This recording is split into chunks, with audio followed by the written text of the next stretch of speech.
Now, the rest of the day is all about the how. We've done the why, we've done the what. The rest of the day is about how do we do this, how does an EXO go forward, and literally just go into the practical details, case studies, and so on.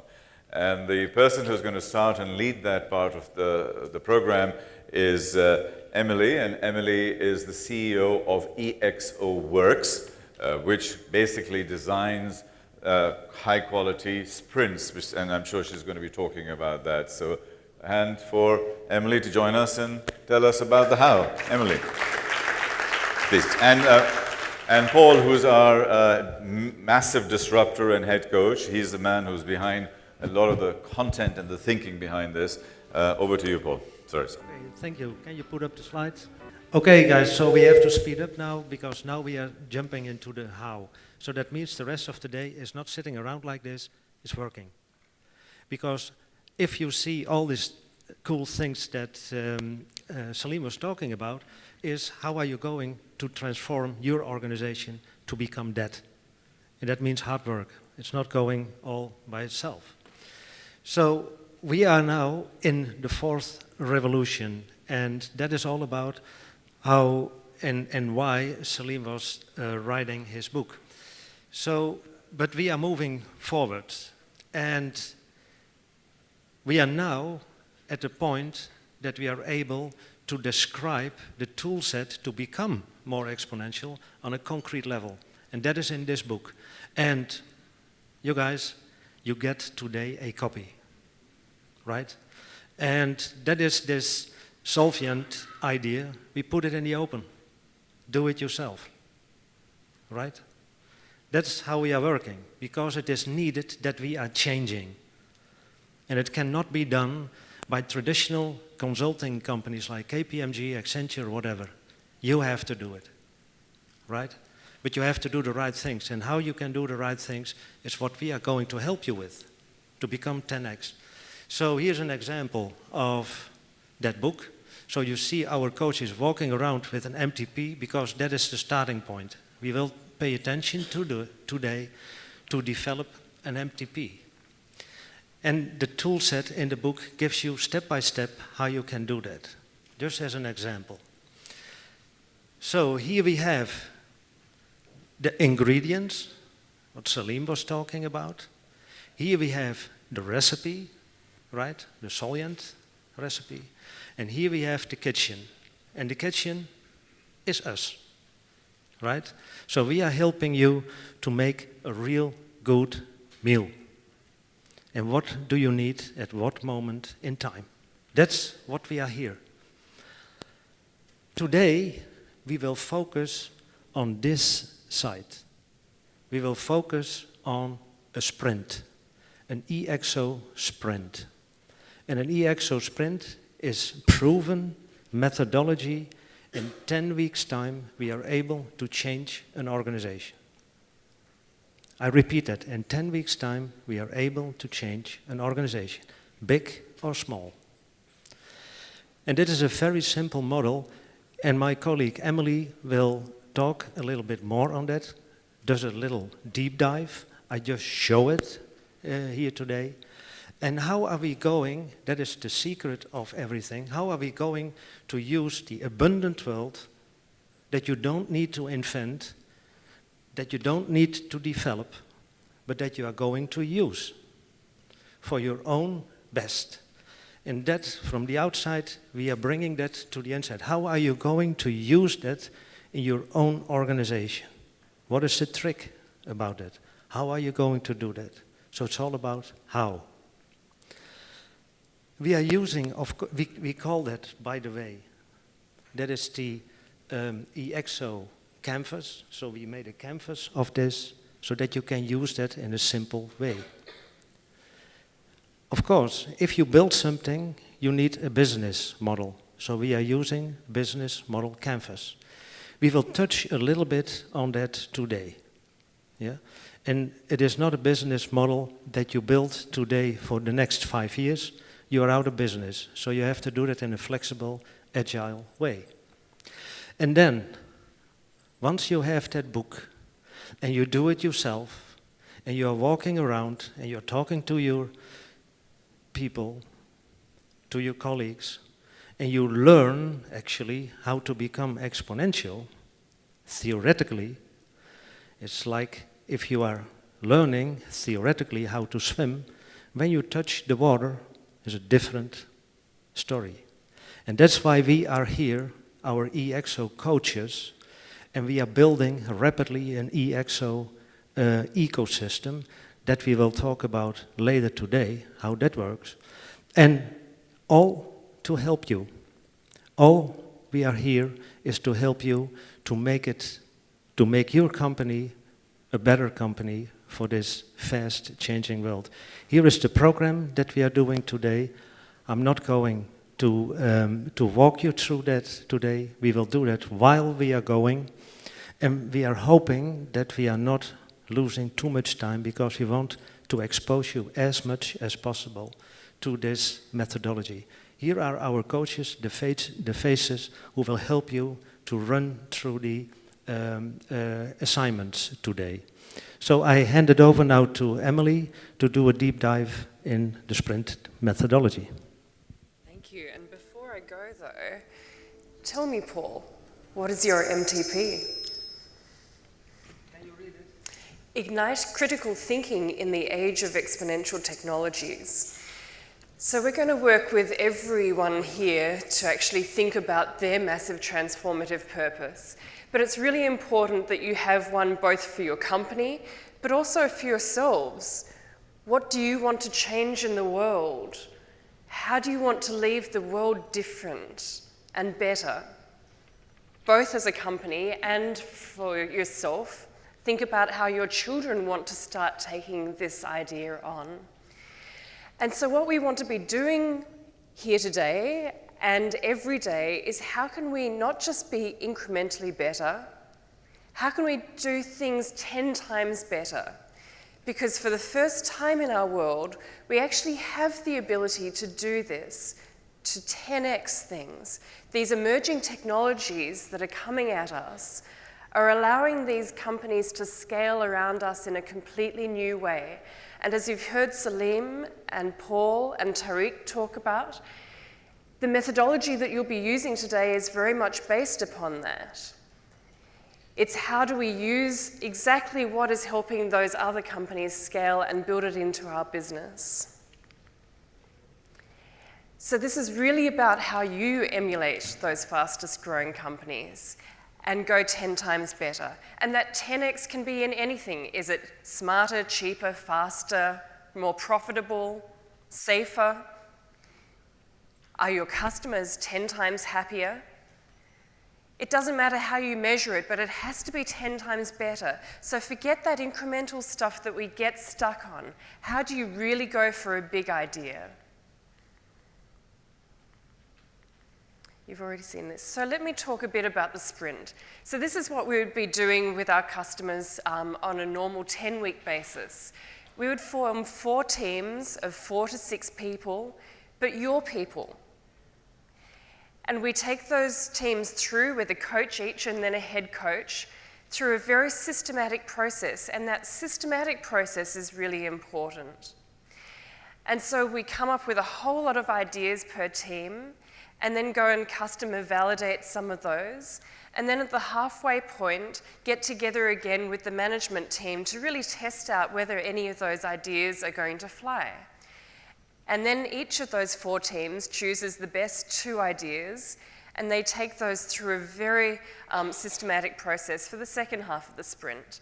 So they'll create prototypes, they'll go and customer test again to really validate that that idea is right, and then create that whole business case. And in fact, it would be like pitching to a VC at the end of this. So at the end of that 10-week process, all 4 teams actually bring those ideas to the management team and try and get approval for that. So the management team actually has a portfolio of 8 ideas to develop out. So we've now run this with a number of very large companies. Here's a sampling of these. We'll be adding 3 other companies to this in the next week. But companies like Procter Gamble, Visa, HP. And it's been successful in both very large and very small companies. I just spoke with a fairly small company a couple of days ago. They actually implemented all of this and they've been doubling in size every year because of it. So we really want to have those teams from your company. We need to bake the ideas and the expertise, the DNA of your company into the ideas. Because if you just go and get a consultant, they'll tell you what to do. And you'll go, well, that doesn't really matter for our company. Does that really understand what we need and what our customers need? And we see so often that those ideas just end up in the circular filing cabinet and not getting implemented. And in this world, we see way too much of this happening. Innovation theatre. We come up with these fantastic ideas, right? And then they don't get implemented. So how do we move beyond that? Well, we find that this process and being so systematic actually really helps get beyond it. But another thing that we always see is this watering down of ideas. Okay, so we have this great idea, we want to get approval for it, and then we cut little pieces out of it to please this person and that person, and by the time we actually get to the point where it might get approval, the return on investment is gone. And so how do we actually keep a really big idea that has all of these 10x elements, all of these EXO elements, and get them through to a point where we can actually get them fully implemented? And part of the reason that we can do this is actually quelling the corporate immune system. Now, the immune system is really important. It keeps people from doing crazy things. But in many cases, especially in these days where everything feels so chaotic with so much change going on around us, that immune system is also stopping a lot of innovation. And so you actually need to have a process that will address that. And one of the processes that we see is that there are a lot of people who love innovation and who really do want to do it well, but they're all going off in different directions in our company. They're well-meaning, but unless we actually create a systemized process, how are they all meant to align? And so, as well as creating those 4 teams, we actually ask between 1 and 4 of your top innovators in your company to actually come along on the journey with us as champions. And so every week, the teams all present their work for the week, both to the coaches, but also to those champions. And those champions are providing feedback. And so they're actually finding that they really love those ideas, they're guiding those ideas, they're helping them pivot, but they're also aligning themselves. And so that politics that we see disappears over that 10-week sprint. And if we can then get people all aligned to actually agree on the process and what should be implemented, we're actually seeing about 50% implementation of the sprint initiatives. But it's also really important to unleash creativity. So often in our companies, we treat people without trust. We tell them that this is your job, don't bother anyone else. You're only good at this, don't go outside those boundaries. We don't tell people, go change the world. Come up with an idea that can affect millions of lives. We don't say, you're responsible for coming up with the best-selling products and services of the future. And it's only when we start to do that with people across the organisation and different levels of seniority that we see this blossoming and this inspiration and this passion that comes out during sprints. It's really a wonderful thing as a coach to see on every single sprint. And as we think about all of these amazing new technologies that are now becoming mainstream, there is so much abundance of opportunity to actually pick up some of these technologies before your competitors do and incorporate them into your companies. And so if we can teach people throughout your organisation to be comfortable with these technologies, it's much easier to actually implement them. So let's talk about what we are actually seeing in terms of outcomes from some of these sprints. So one example is Procter Gamble. They were actually our first sprint client. And they actually developed out 100 potential initiatives, and they've adopted about 25. And what they realized was that some of the other initiatives were fantastic ideas, but they didn't fit the company culture. And so they really focused in on these 25. Some of those are just being adapted now, but about 10 of them are on track to be at least $50 million in value. In fact, they tell us that the $400,000 investment they made has turned into about $1 billion worth of return on investment. So a pretty great one. So let's go into a couple of examples of what actually happened there. So they actually created an entire division, or part of their division, their shared services division, focused on ExO principles. And one of the things they looked at was how do we actually improve invoicing between all of our different divisions? And usually people would try and, improve it by 50% or something.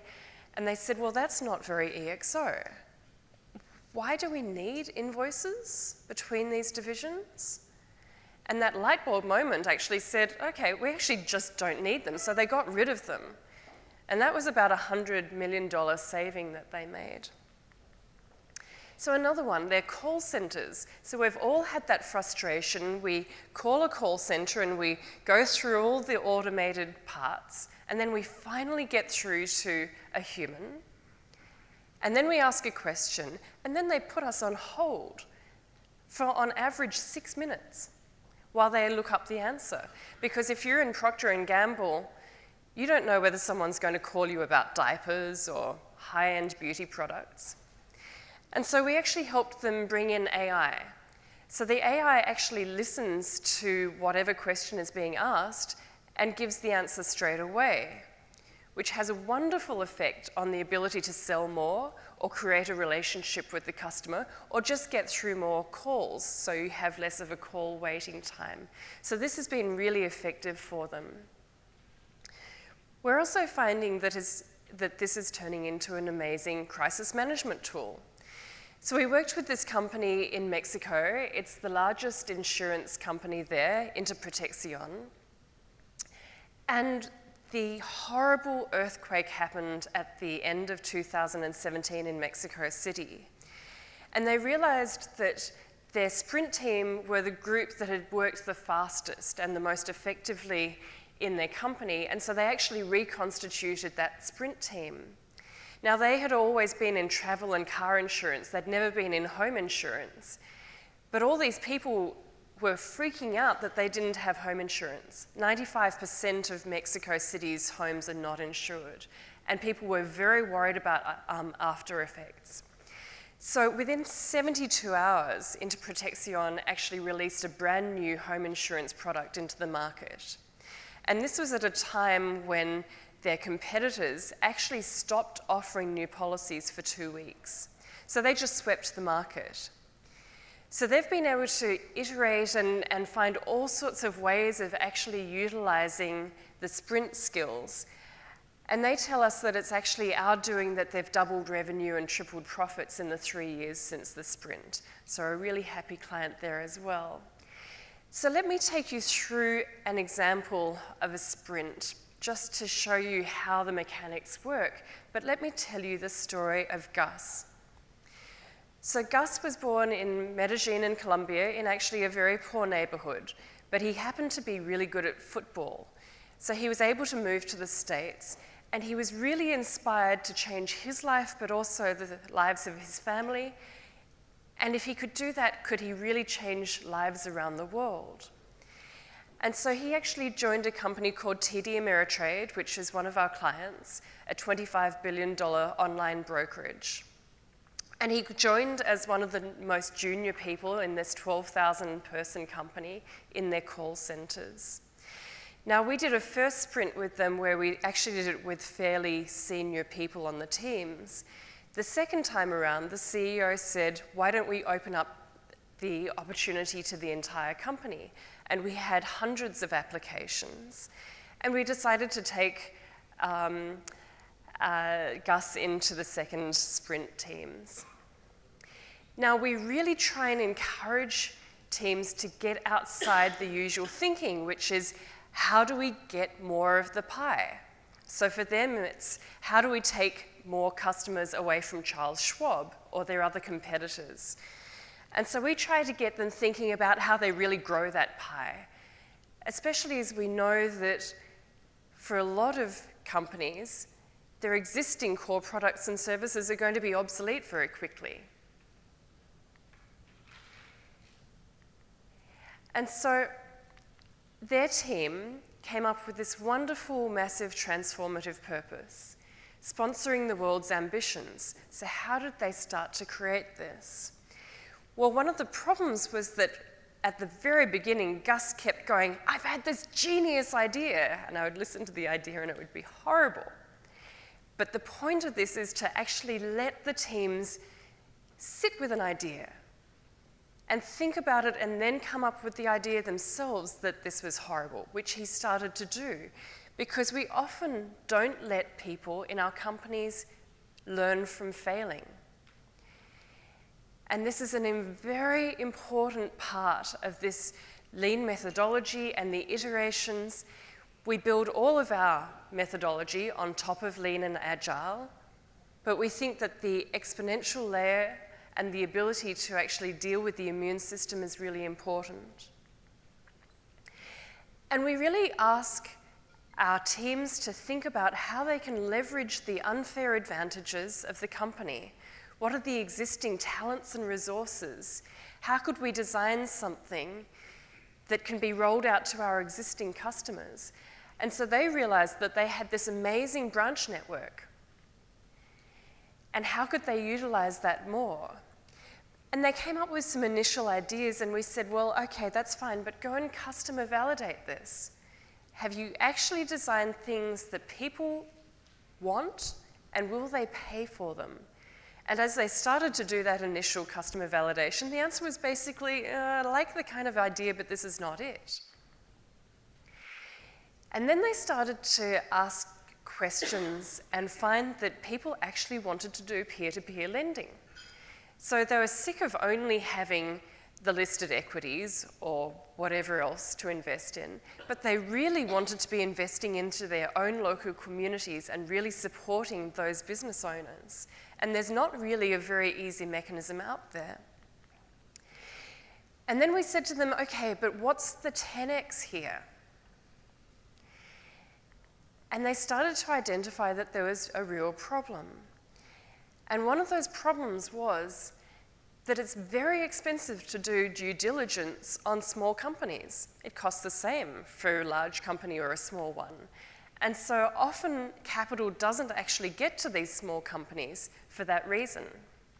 And so we said, well, go back to the ExO canvas. Okay, you've got this wonderful use of community, and you're leveraging your assets, and you've got all these wonderful interfaces and dashboards.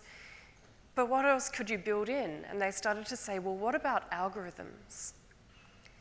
Can we actually solve this by doing something more automated? Now, we also have this amazing global ecosystem of people that we bring to bear for all of our sprints. It's up to about 600 super smart people, technologists, coaches, people who have ideas that are in stealth mode. If you read something on the internet, it's probably 5 years old.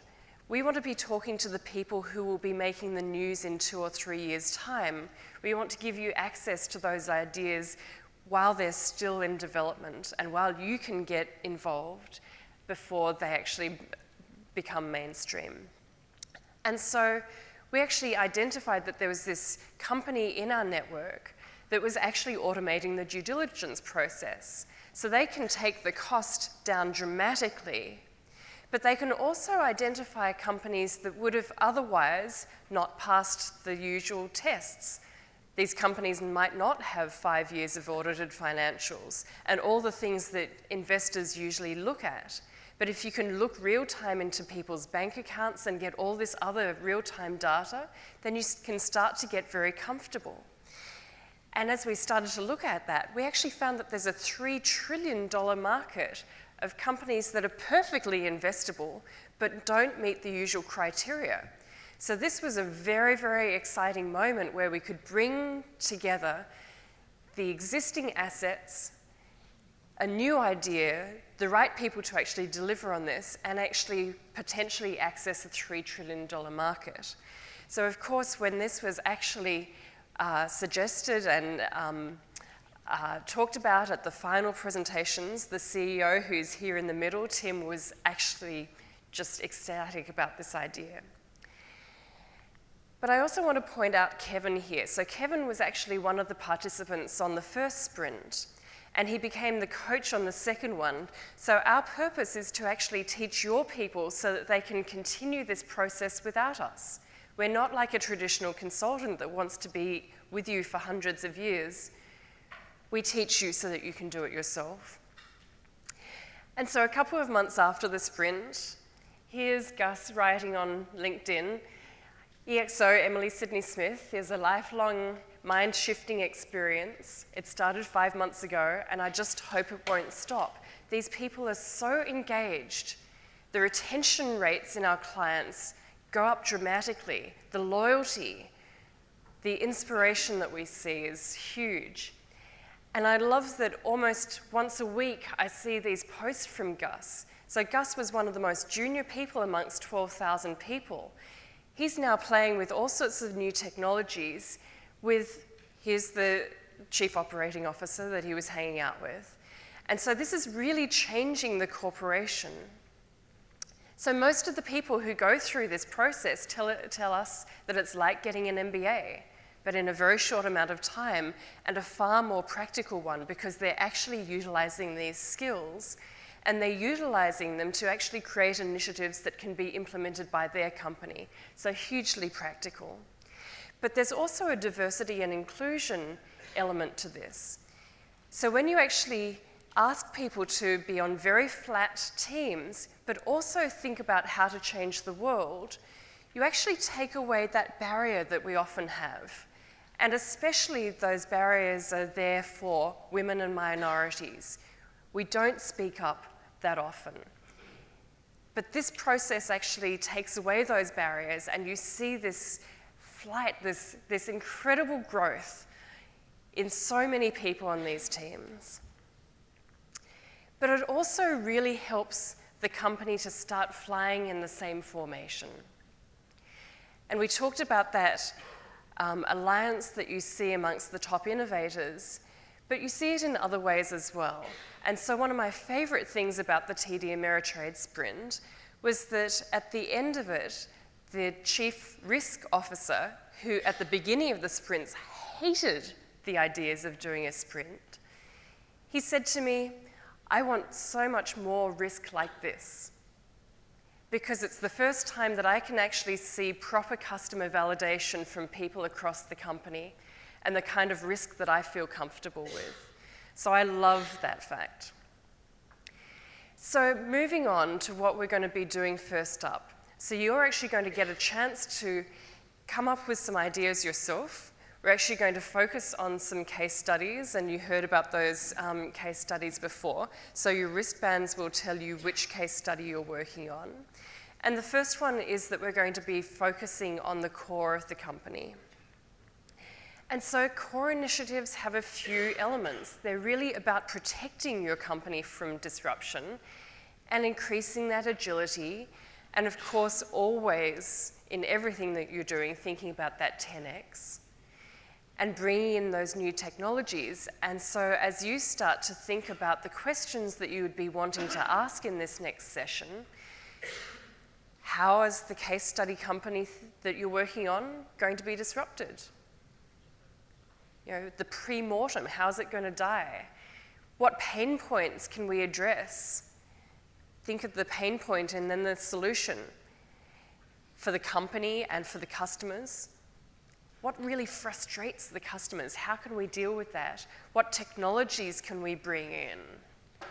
What social or environmental impacts should we be trying to address? So they're the kinds of things that you should be really thinking as we move to the next room. So please, with that, head out of these doors and into the next room. The the tables are all color-coded with whatever wristband color you have. And please join us. Thank you. Oh, Paul, go ahead. Can you turn it up? Yes. Thank you. Thank you, Emilie. Brilliant. So we have a little break now because I think we spent already about 2 hours in this room.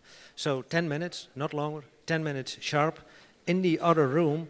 And I would like to have you at 12:30 back in this room because we have an online presentation from our colleague, Kent. Can you please listen? We have an online presentation through Zoom, so we have to be here in time, about our ExO economy system, which is all related to cryptocurrencies and those kind of things. So we are going to change economy. And he is going to tell you how are we going to do that. So don't miss that. 12:30 sharp in this room. If we are not ready with our exercise, after that we go back and work further, right? And follow, please, Hendrik, Corina, where is Corina? Hendrik, can you stand up? Corina, stand up. Emilie and I will be the coaches, and we have shadow coaches working with you. So if there is anything that you want to know about the use case, come to one of the head coaches, right? Okay, guys, see you.